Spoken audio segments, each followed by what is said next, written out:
Good morning children. Today we will learn Math Magic workbook chapter number 13, that is the longest step. Longest means एकदम लंबा और step means जो हम one by one step चलते हैं उसको बोलते हैं. अभी ये चैप्टर में आप all of you take open it page number 149. Okay देखो यहाँ पे आप लोगों को मेज़रमेंट कैसे करना है ना, ये चैप्टर में वो चीज़ सीखनी है. मेज़रमेंट के लिए हम लोग कैसे कैसे अलग अलग तरीके से मेज़रमेंट करेंगे वो आपको सीखना है. देखो यहाँ पे फिंगर दिया हुआ है, बराबर है. फिंगर्स मीन्स हमारी ये जो 3 फिंगर्स, अगर आपको क्वेश्चन में पूछा जाए कि आपको वो फाइंड आउट करना है कि यहाँ से यहाँ का डिस्टेंस, सपोज़ ये बुक है, हाँ, तो ये बुक से यहाँ के बीच में कितने फिंगर्स है, तो हम ऐसे ऐसे फिंगर्स रख के काउंट उसका जो मेज़रमेंट है ना वो आइडेंटिफाई करेंगे. ओके हमारा जो ये हैंड होता है, ये थंब से लेके ये लास्ट वाला जो लिटिल फिंगर बोलते हैं, इन दोनों का यहाँ से यहाँ का, सपोज मैं ऐसे पता करूँ कि ये जो फ्लावर्स है वहाँ से ये जो मिडल लाइन है उन दोनों के बीच में कितने स्पान का डिस्टेंस है, तो ऐसे आइडेंटिफाई करेंगे. देखो 1 2 3 4 5 एंड 6. ओके मेरा स्पान 6 हो रहा है, लेकिन अगर कोई छोटा बच्चा करेगा तो उसका 8 या 9 भी हो सकता है, बिकॉज हर एक का स्पान की साइज अलग अलग होती है. Okay next is arm. Arm means कितना होता है, हमारा ये होता है ना, यहाँ से यहाँ का डिस्टेंस हमें ऐसे फाइंड आउट करना है. देखो ये यहाँ से लेके यहाँ का 1 आर्म हुआ, फिर यहाँ से यहाँ का 2 आर्म, और यहाँ से ऊपर के करेंगे तो 3 आर्म होगा. ठीक है, तो आर्म का बारे में पूछा जाएगा तो ऐसे हम लोगों को डिस्टेंस फाइंड कर. देखो यहाँ पे पिक्चर्स में दिखा है ना, ये फिंगर से लेके हमारी जो ये कोनी होती है ना वहाँ से. Okay next is foot. हमारा जो पैर होता है उसकी जो ये एड़ी होती है, वहाँ से हमारी जो टोज होते हैं ना, फिंगर पैर के टोज फिंगर्स बोलते हैं, वो उन दोनों के बीच का डिफरेंस कितना है. तो हम अगर सपोज मैं यहाँ पे खड़ी हूँ तो मुझे ये पता करना है ये जो टेबल है और यहाँ से लेके यहाँ ये टेबल कितने फीट का है या कितने फुट का है. तो मेरे 1, फिर मैं ऐसे करके 2 3 एंड हाफ, कितना हो रहा है 3 एंड हाफ. आप लोग घर में हो तो आप ये फाइंड आउट कर सकते हैं कि आपके घर की जो लॉबी होती है वहाँ से डोर तक के कितने फुट होते हैं, या फिर खिड़की होती है, खिड़की के वन साइड से दूसरे साइड तक का फुट कितना होता है, वो आप लोग फाइंड आउट कर सकते हो. और जो प्लेस पे आप सबसे ज़्यादा खेलते हो वो जगह कितने फुट की है, तो आप अपने जो पैर होते हैं उसका जो फुट होता है वो फाइंड आउट कर सकते हो कि कितने फुट का वो डिस्टेंस है. Okay next is step. Step means भी मतलब मैंने जैसे अभी ये टेबल की वन साइड से सेकंड साइड दिखाई, वैसे आप अपने घर के हॉल के 1 डोर से सेकंड डोर तक का डिस्टेंस स्टेप बाय स्टेप, मतलब कितने स्टेप हम लोग कोई भी जगह पे चल के जाते तो कितने स्टेप चले, तो उसका मेजरमेंट वैसे होगा. ओके यहाँ पे आप लोगों को एक बड़ी सी स्केल दी हुई है. Okay the bigger unit of length is kilometre and the smaller unit is centimetre. जो भी लेंथ मीन्स क्या होता है, लंबाई होता है. क्या होता है, लंबाई होता है. तो सबसे ज़्यादा बिगर यूनिट अगर हम लेंथ में काउंटिंग करेंगे तो उसको किलोमीटर बोला जाता है. तो किलोमीटर को हम ऐसे km भी लिखते हैं. ओके और जो स्मॉलर यूनिट होता है उसको सेंटीमीटर बोलते हैं. तो सेंटीमीटर को हम ऐसे cm लिखते हैं, किलोमीटर को km लिखते हैं और सेंटीमीटर को cm लिखते हैं. Okay 1 metre is equal to 100 centimetre and 1 kilometre is equal to 1000 metres. ये चीज़ आपको फॉर्मूला की तौर पे याद रखना है तो आप लोग रख सकते हो. In short form centimetre is written as a cm and metre is written as a m and kilometre is written as a km. Okay short form में हमें किलोमीटर लिखना है तो km लिखेंगे, सेंटीमीटर लिखना है तो cm लिखेंगे, और मीटर लिखना है तो ओनली m लिखेंगे. Right the approximate measurement of the following things. यहाँ पे है ना आप लोगों को बहुत सारे क्वेश्चन आंसर दिए और क्या बोला है, उसका मेजरमेंट करना है. कैसे करना है, अप्रोक्सीमेट मेजरमेंट करना है, क्योंकि हर एक जो भी बच्चा बड़ा छोटे बड़े जो होते हैं सबकी फिंगर्स का डिस्टेंस भी डिफरेंट होता है और स्पान का डिफरेंस भी डिफरेंट होता है और आर्म का डिफरेंस भी डिफरेंट होता है, फुट का भी डिफरेंट होता है और स्टेप का भी अलग अलग होता है। तो आप लोगों को ये क्वेश्चन आंसर घर पे एक्टिविटी की तौर पे कैसे करना है। How many span is the length of the table. अभी इसमें क्या पूछा है, लेंथ मीन्स लंबाई, स्पान मीन्स जैसे हम ऐसे जो मेजरमेंट करते हैं वो, और टेबल जो घर पे आपका टेबल हो ना तो आप उसकी जो लंबाई बोलते हैं ना, लंबाई देखो ये ऐसे होते हैं ना सीधी, इसको हम लंबाई बोलते हैं। ऐसे जो होता है ना विड्थ, उसको हम चौड़ाई बोलते हैं। सपोज मैं ऐसे सीधी लाइन बनाऊँ ना और मैं ऐसे पता करूँ कि इसकी लंबाई कितनी है, अगर ऐसे सीधा होगा ना तो उसको लेंथ के तौर पे मापा जाएगा, लेंथ के तौर पे नापा जाएगा। और ऐसे विड्थ बोलते हैं ना, विड्थ उसको चौड़ाई बोलते हैं। अगर ऐसी लाइन बनती है तो उसको विड्थ या चौड़ाई बोला जाता है। ओके, तो आपको क्या करना है, घर पे आपके टेबल की लेंथ आपके स्पान के हिसाब से ऐसे फाइंड आउट करनी है, 1 2 3 एंड 3.5। ओके, अप्रोक्सीमेट आंसर यहाँ पे लिखना है। How many span is the width of window. आपकी जो विंडो है उसकी चौड़ाई आपको नापनी है। How many fingers is the length of the pencil. ये जो पेंसिल है उसको आपको ऐसे फिंगर से नापना है। तो एक फुल पेंसिल लेनी है आपको और ऐसे 3 आपके फिंगर से जो नापने के बाद जो आंसर आएगा ना वो यहाँ पे लिखना है। How many finger is the length of the pen. Same way pencil का जैसे आपने नापा वैसे पेन का भी नापना है। How many arms is the length of black board. Arms मैंने अभी आपको बताया कि ऐसे करके आपको नापना है, तो 1, फिर यहाँ से 2, फिर यहाँ से 3। ओके, तो ऐसे आप घर पे अपनी विंडो का नाप लेके कर सकते हो।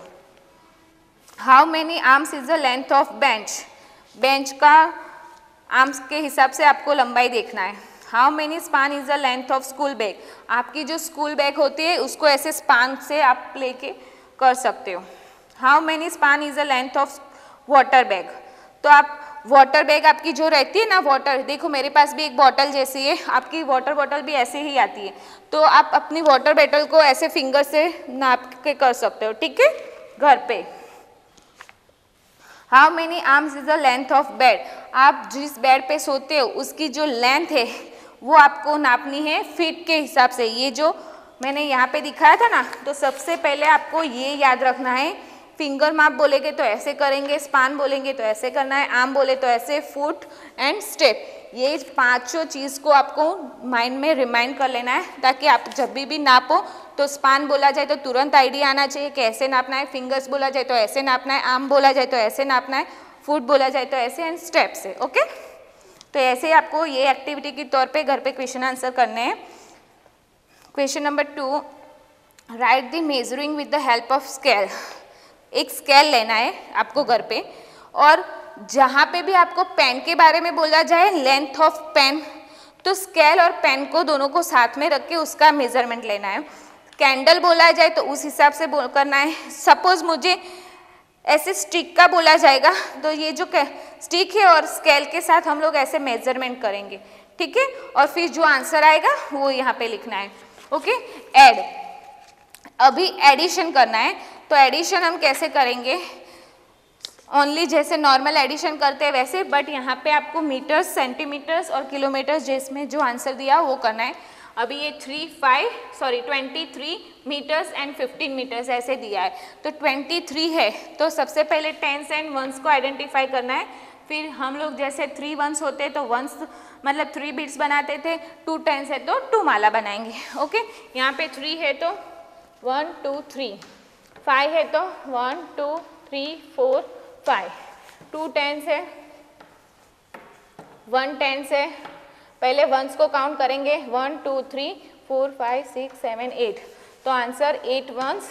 टेंस कितने आएंगे 1 2 3, तो 3 टेंस। ओके, 38 आंसर आया। अभी यहाँ पे ये टेंस है, ये वंस है, तो 8 वंस, 2 3 4 5 6 7 8 वंस 1। ओके, अभी इन टेंस करेंगे 2 वंस को काउंटिंग करेंगे 1 2 3 4 5 6 7 8 9, 1 2 3 4 टेंस आए 49। अभी सेम वे हमें सब्ट्रैक्शन करना है विथ मीटर एंड सेंटीमीटर। तो हम लोग जैसे नॉर्मली सब्ट्रैक्शन और एडिशन करते हैं वैसे ही करना है, बट जो आंसर हम लिखेंगे ना, जैसे यहाँ पे 23 मीटर्स एंड 15 मीटर्स, तो आंसर विल बी 38 मीटर्स। ये मीटर्स लिखना ज़रूरी है। ओके, यहाँ पे 49 आंसर आया तो 49 मीटर्स। ओके, अभी 38 एंड 24, तो पहले लूज बिट्स बना लेंगे। 1 2 3 4 5 6 7 8 4। Okay, 3 tens 2 tens. अभी एडिशन में दोनों को मिलाते थे हम, सब्ट्रैक्शन में हम लोग बड़े नंबर में से छोटे नंबर को काट देंगे। देखो 4 will be deduct from 8। Okay, तो 4 1 1 2 2 3 3 4 4। अभी कितना बचता है? 1 2 3 4। ओके, अभी 3 टेंस में से 2 टेंस को काटेंगे, तो 1 1 2 2, तो आंसर क्या आया? 1, तो 14 मीटर। अभी 36 एंड -17। अभी ये छोटा नंबर है और ये बड़ा नंबर है, तो हम क्या करते थे कि छोटे नंबर में से बड़े नंबर को डिडक्ट नहीं कर सकते, इसीलिए जो उसके बाजू वाला नंबर होता है उसके पास से हम 1 टेंस बोरो करते हैं। तो देखो कैसे करेंगे। 6 तो एज इट इज़ रहेगा, इसमें से एक टेंस बोरो करने देंगे इनको, तो ये वहाँ से एक टेंस इसको दे देंगे, तो फिर यहाँ पे 2। ओके, अभी 16 वंस 5 6 7 8 9 10 11 12 13 14 15 16 7 1 2 3 4 5 6 7। अभी 3 टेंस एंड 1 टेंस, बट हमें ये जो बोरो करने के बाद जो टेंस आते हैं उसको बनाना है, तो 1 2 1। ओके, अभी हम 16 में से 7 को डिडक्ट करेंगे। 1 1 2 2 3 3 4 4 5 5 6 6 7 7। ओके, अभी जो बचता है वो आंसर 1 2 3 4 5 6 7 8 9। कितना आया? 9। ओके, अभी 2 टेंस में से 1 टेंस को हम काट देंगे, तो आंसर विल बी 1। ओके, तो आपको ऐसे ही क्वेश्चन आंसर करने हैं बाकी के। अभी देखो यहाँ पे क्या दिया है, do as directed in picture, मतलब जैसे हमें बोला जाएगा वैसे ये पिक्चर दी है। यहाँ पे मंकी है, यहाँ पे स्टोन है, और हमें क्या बोला जा रहा है, draw a leaf 3 fingers away from the stone. ये जो स्टोन है ना, उसके 3 फिंगर्स दूरी में हमें एक लीफ मतलब पत्ते का पिक्चर बनाना है। Draw a ball match stick away from the leaf, जो ये लीफ है ना उसके 2, मैच स्टिक मीन्स ये माचिस बोलते हैं ना, वो होती है, तो 2 ऐसे करनी है, 1 फिर 2, वहाँ पे एक बॉल बनानी है। सिर्फ वैसे ही डायरेक्ट की जा रहा है, draw a banana 6 match stick away from the monkey. ये जो मंकी है ना, यहाँ से नाप लेना है 1 2 3 4 5 एंड 6। मतलब ये चीज़ को हम ऐसे करेंगे तो नहीं हो पाएगा, तो फिर ऐसे ट्राई करना है 1 2 3 4 5 एंड 6। तो यहाँ पे आपको बनानी है, ठीक है। तो पहले ये कुछ नहीं है, ये एक एक्टिविटी के तौर पे आप बड़ा सा ब्लैंक पेपर लेना है और यहाँ पे ऐसे मंकी बनाना है, फिर स्टोन बनाना है, फिर इन दोनों के बीच में जैसे डायरेक्शन बोला जा रहा है ना, फिंगर्स का नाप लेके पत्ता बनाना है, मैच स्टिक का माप लेके आपको बॉल बनानी है, फिर बनाना है, जितना नंबर्स है उतना नाप लेके आपको वो पिक्चर बनानी है, ठीक है। measure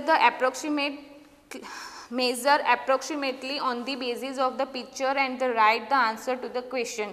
ओके, यहाँ पे आपको हट की पिक्चर दी है, कैट है, माउस है एंड मिल्क दिया हुआ है। ओके, अभी यहाँ पे हम लोगों को क्या पूछा गया है कि how many finger is the cat far from the mouse. ये जो कैट है माउस से कितने फिंगर्स की दूरी पे है, तो हमें क्या करना है, ये जो माउस है ना, यहाँ से हमारी 3 फिंगर से ही नाप लेना है ना, तो 3, उसके बाद वापस से करेंगे तो 3, तो आप लोगों की जितनी फिंगर्स आती है ना आपको उतना ही आंसर लिखना है, क्योंकि हर एक की फिंगर्स मेजरमेंट, स्पान मेजरमेंट अलग अलग होती है, तो आपको उस हिसाब से उसका आंसर करना है। How many fingers is the mouse far from the milk, ये जो मिल्क है ना वो माउस से कितने फिंगर्स दूर है। तो देखो मेरी 2 फिंगर्स ही आ रही है, लेकिन शायद आपकी 3 फिंगर्स आ सकती है, तो आपको जितने आपकी फिंगर्स से आप नाप लेते हो जो आंसर आता है आपको वही लिखना है। ओके, वैसे ही सारे क्वेश्चन आंसर है आपको सॉल्व करना है। Do as a director in the picture, यहाँ पे भी सेम ऐसे ही करना है। आप लोगों को एक ट्री का पिक्चर दिया हुआ है और यहाँ पे क्या पूछा है फर्स्ट क्वेश्चन में, draw mango 1 finger away from the tree. ये जो ट्री है उससे 1 फिंगर दूरी में मैंगो बनानी है, तो आप बुक में भी बना सकते हैं या फिर एक ड्राइंग पेपर लेके उसमें एक्टिविटी के तौर पे एक ट्री बनाओगे और उसमें फिंगर्स नाप लेके भी कर सकते हो। Draw an orange 3 fingers away from the tree, ये ट्री है, क्या बोला गया है 3 फिंगर्स अवे, मतलब 3 फिंगर्स की दूरी पे आपको ऑरेंज बनाना है। तो देखो ये 3 फिंगर्स है, तो मैंने यहाँ पे छोटा सा ऑरेंज, क्योंकि ये बुक में ज़्यादा स्पेस नहीं है तो मैं बहुत कम स्पेस में अपने फिंगर्स के हिसाब से बना रही हूँ, लेकिन आप ट्राई कर सकते हो बड़े से पेपर में फिंगर्स नाप लेके, स्पान नाप लेके, फिर फीट नाप लेके या स्टेप नाप लेके आप कर सकते हो। ठीक है, वैसे ही यहाँ पे एक्टिविटी के तौर पे अदर्स बनाना और चीकू एप्पल के बारे में पूछा गया है। ओके, तो ये चैप्टर में हमने क्या सीखा, 5 चीज़ से कैसे मेजरमेंट करते हैं वो सीखा। 5 चीज़ कौन सी, fingers, span, arms, foot and step, ये 5 चीज़ों से हम, तो उसके लिए आपको ये चार्ट याद रखना है कि अगर फिंगर्स बोला जाए तो only 3 fingers you will take, अगर आपको ऐसा बोला जाए कि स्पान तो आपको ऐसे नाप लेना है, आर्म बोला जाए तो ऐसे नाप लेना है, फुट बोला जाए तो आपको ऐसे नाप लेना है, और स्टेप बोला जाए तो ऐसे, और स्केल से कैसे नाप ले सकते हैं। तो ये चैप्टर में हमें मेजरमेंट सीखना था, वो सीखा। और आप लोगों को ऐसा बोला गया अगर किलोमीटर को शॉर्ट फॉर्म में लिखेंगे तो क्या लिखेंगे, km लिखेंगे, सेंटीमीटर को cm लिखेंगे और मीटर्स को m में लिखेंगे। और जब भी ऐसे एडिशन और सब्ट्रैक्शन का क्वेश्चन आंसर किलोमीटर, मीटर या सेंटीमीटर में आता है, तो जब भी आप ये आंसर लिखते हो तभी आपको compulsory m, cm, km as per question आपको लिखना ज़रूरी है। अगर आपने एग्ज़ाम में नहीं लिखा है तो मे बी आपका हाफ मार्क कर सकता है, क्योंकि हमें क्या बोला गया है कि हमें जो आंसर चाहिए वो मीटर, सेंटीमीटर, पहले हम करते थे एडिशन सब्ट्रैक्शन, लेकिन यहाँ पे कुछ नहीं लिख के देते थे, तो हम लोग कुछ नहीं लिखते थे। लेकिन जब भी ऐसे मीटर, सेंटीमीटर में आंसर आता है तो यहाँ पे आपको आंसर में मीटर, सेंटीमीटर लिखना ज़रूरी है। Thank you very much.